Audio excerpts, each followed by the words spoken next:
कपड़े का एक जोड़ा अपनी बहन और बुआ के घर पहुंचा दो तो सारे मोहल्ले को पता होता है मेरा भाई मेरा भतीजा लाया, सब में दिखाती रहती है। कुछ लोग कहते हैं कि नहीं यार, बहन और बुआ तो अमीर है तो जरूरत नहीं है उसकी, जरूरत होती है। अमीरी गरीबी मायने नहीं रखती, मायने रखता है कि उसके भाई के घर से आया, सीने से लगा के रखती है।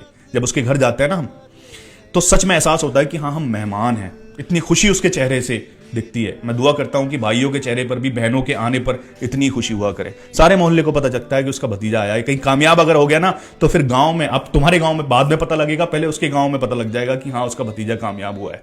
इतनी खुश होती है वो। दुआएं शायद वो दिल से दुआएं, जो बहनें, शायद मैं कहता हूं शायद बहनें जो होती है ना अपने हस्बैंड के लिए भी इतने दिल से दुआएं नहीं करती होंगी जितनी भाइयों के लिए करती हैं।